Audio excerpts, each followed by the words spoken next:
আসসালামু আলাইকুম ওয়া রাহমাতুল্লাহি ওয়া বারাকাতুহু।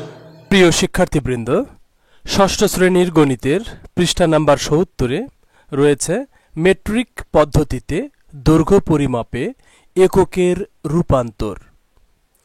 অর্থাৎ এটা পড়ে আমাদের যতটুকু কঠিন মনে হচ্ছে, আসলে আমরা যখন এটা বাস্তবে দেখব তখন কিন্তু এটা আমাদের কাছে অনেক সহজ মনে হবে। সিঁড়ি পদ্ধতি, অর্থাৎ সিঁড়ির সাথে কিন্তু তুলনা করা হয়েছে এই যে মিলি, সেন্টি, ডেসি, ডেকা, হেক্টো, কিলো এইগুলো। সুতরাং আমরা এখন এই বইয়ের যেটা আছে এটা আমরা দেখব, তারপরে এরকম বাস্তব সিঁড়ি দিয়ে আমরা এই বিষয়গুলো আমরা ভালো করে বুঝে নেব। এখানে দেখো বলেছে, বড় একক থেকে ছোট এককে গেলে তোমাকে প্রতিটি ধাপের জন্য 10 গুণ করতে হবে। কেন গুণ করতে হবে? কারণ একটা জিনিসকে যদি আমরা ভাঙি, ছোট করি, তাহলে কিন্তু সংখ্যায় বেশি হয়। এই বেশি হওয়ার কারণে গুণ হবে। আর এই কোণায় দেখো আছে, ছোট একক থেকে বড় এককে করতে গেলে তোমাকে প্রতিটি ধাপের জন্য 10 দ্বারা ভাগ করতে হবে। একই কথা, তাহলে ভাগ কেন হলো? ভাগ হওয়ার কারণ কি? কারণ একটা জিনিস খেয়াল করো, ছোট ছোট যদি আমরা 10টা জিনিস এক জায়গায় আঁটি বাঁধি, তাহলে 10টা জিনিস মিলে একটা জিনিস হয়ে গেল, কমে গেল। এই কমে যাওয়ার কারণে কিন্তু 10 দ্বারা ভাগ হবে। এখন প্রশ্ন হলো, 10 দ্বারাই কেন গুণ এবং 10 দ্বারাই কেন ভাগ? এখানে 9, 7, 8, 11 এরা কি দোষ করলো? অথবা 100 দ্বারাও তো গুণ হতে পারত। কিন্তু আমরা এর আগে পড়ে এসেছি যে এইগুলো কিন্তু মেট্রিক পদ্ধতিতে এইগুলো হলো 10 গুণোত্তর, মানে 10 গুণ 10 গুণ করে বাড়ে, আবার 10 গুণ 10 ভাগ 10 ভাগ করে কমে। এই 10 গুণোত্তর রীতি হওয়ার কারণেই এখানে 10 দ্বারা গুণ আর 10 দ্বারা ভাগ। আচ্ছা, এখন দেখো এখানে দেখো লিখেছে একটা অ্যারো চিহ্ন দিয়ে এইরকম নিচের দিকে এসেছে, উপর থেকে নিচে বা বড় থেকে ছোট। দেখো এখানে কিলো, এখানে কিলো কিন্তু একটা বড় জিনিস, আর তার চেয়ে ছোট হেক্টো, তার চেয়ে ছোট ডেকা, এইরকম একেবারে ছোট হলো মিলি। এখন এইগুলোকে আমাদের এই যে দেখো 10 গুণ 10 গুণ করে দেখো এখানে কমে গেছে, আবার এখানে দেখো 10 ভাগ 10 ভাগ করে এখানে আবার এইরকম করে উপর দিকে চলে গেছে। তার মানে কেন 10 দ্বারা গুণ, কেন 10 দ্বারা ভাগ, এটা যদি আমরা আবার বলতে চাই তাহলে কমে যাওয়ার কারণে 10 দ্বারা গুণ আর 10 দ্বারা ভাগ, আর মনে করো যে বেড়ে যাওয়ার কারণে 10 দ্বারা গুণ। কমে গেলে 10 দ্বারা ভাগ, আর যদি বেশি করতে হয় তাহলে 10 দ্বারা গুণ। আমরা জানি গুণ করলে বাড়ে আর ভাগ করলে কমে।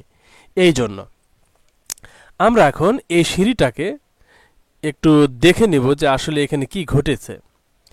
একদম নিচের ধাপ, তার মানে কি এখানে কিন্তু ছোট মিলি, এরকম 10টা মিলি দিলে সেন্টি হবে, এরকম আবার 10টা সেন্টি দিলে আবার ডেসি হবে। এই যে 10 গুণ 10 গুণ করে বেড়ে যাচ্ছে, এটাই হলো 10 গুণোত্তর রীতি।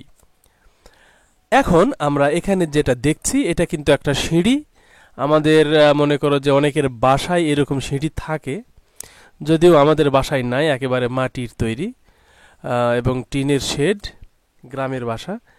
এটা আমরা নেট থেকে ছবিটা নিয়েছি। যাদের এই বাসার ছবি তারা আবার আমার বিরুদ্ধে কমপ্লেন দিতে যেও না, তাহলে কিন্তু আমি বিপদে পড়ে যে আমার সিঁড়িটা ছবি নিয়েছে, আমাকে বলেনি।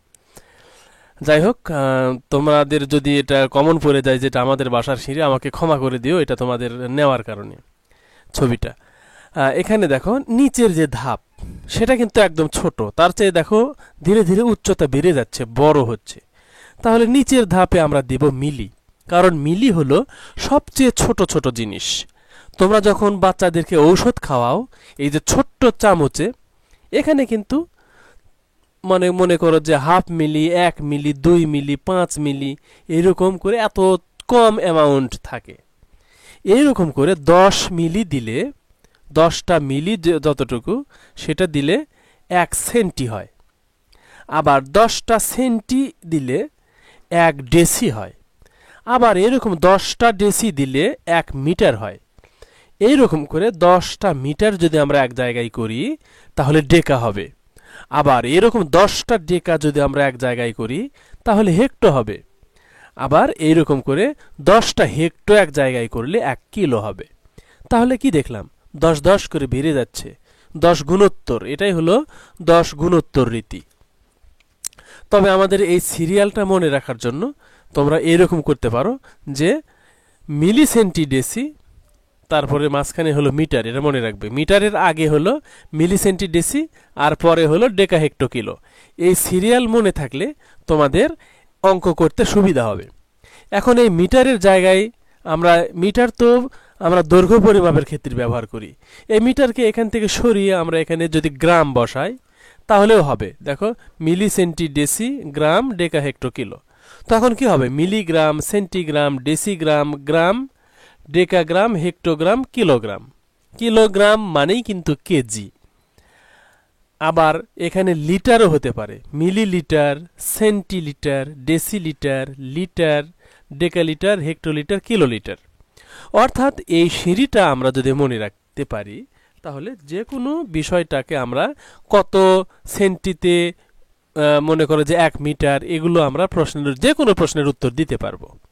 যেমন দেখো, কত সেন্টিতে 1 ডেসি, আমরা জানি যে 10 সেন্টিতে 1 ডেসি। কিন্তু যদি বলা হয় কত সেন্টিতে 1 মিটার, তাহলে আমরা বলবো এই 10 আর এই 10 গুণ করলে হচ্ছে 100। এইরকম 100 সেন্টিতে 1 মিটার, আবার 1000 মিলিতে 1 মিটার। সুতরাং আমাদের এতগুলো মুখস্থ না রেখে শুধুমাত্র এই সিঁড়ির ধাপটা আমরা মনে রাখব, যে মাঝখানে থাকতে পারে মিটার, লিটার অথবা গ্রাম, আর তার নিচে থাকবে মিলি সেন্টিডেসি, উপরে হলো ডেকা হেক্টো কিলো।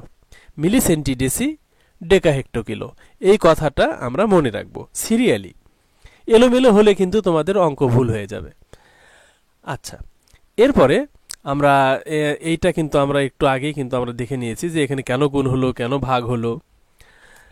এরপরে আমরা এখানে একটা ফিতা দেখতে পাচ্ছি।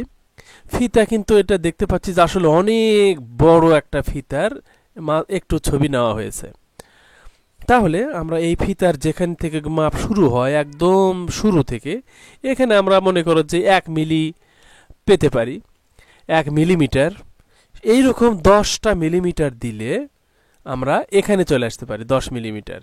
তাহলে এই 10 মিলিমিটারে আমরা কি বলবো? 10 মিলিকে আমরা বলি 1 সেন্টিমিটার, কারণ মিলির পরে কি আছে? সেন্টিমিটার আছে। সেটা আমরা কোথায় পেয়েছি? এই যে সিঁড়িতে, এই যে মিলির পরে সেন্টি, তারপরে ডেসি, এইরকম। তাহলে শুরু হলো 1 মিলি দিয়ে। এইরকম 10টা মিলি যদি আমরা দেই, সেই 10 মিলিও বলতে পারি, অথবা সেটাকে আমরা 10 মিলি না বলে 1 সেন্টিমিটারও বলতে পারি, মিলিমিটার না বলে 1 সেন্টিমিটারও বলতে পারি। তারপরে এইরকম করে আমরা যদি 10টা সেন্টিমিটার এক জায়গায় দেই, তার মানে এখানে হবে 100 মিলি। 100 মিলিতে আমরা 100 মিলি না বলে এটাকে 1 ডেসিমিটার বলতে পারি। আবার 1000 মিলি না বলে সেটাকে আমরা 1 মিটার বলতে পারি। তাহলে এখানে দেখো 1 মিলিমিটার, মিলি মানে এখানে আসলে আরেকটা মিটার কথাটা লেখা হয়নি, মিলিমিটার, 1 মিলিমিটার। এরকম করে যদি আমরা 10টা 1 মিলিমিটার দেই, তার মানে 10 মিলিমিটার হলে 1 সেন্টিমিটার হচ্ছে। আবার 100 মিলিমিটার হলে 1 ডেসিমিটার হচ্ছে। আবার 1000 মিলিমিটারে 1 মিটার হচ্ছে। এই যে আমাদের ধাপ, এরপরে যদি আমরা আরও বাড়াতে যাই 10,000 মিলি, তারপরে 1 লক্ষ মিলি, 10 লক্ষ মিলি, তাহলে 10 লক্ষ মিলি যখন আমরা এক জায়গায় দিব তখন 1 কিলোমিটার হয়ে যাবে। এইরকম করে আমরা বিষয়গুলো বাস্তবের সাথে বোঝার চেষ্টা করব। আর সেই সাথে এই ভিডিও এখানে রাখছি। আল্লাহ হাফেজ। আসসালামু আলাইকুম ওয়া রাহমাতুল্লাহি ওয়া বারাকাতুহু।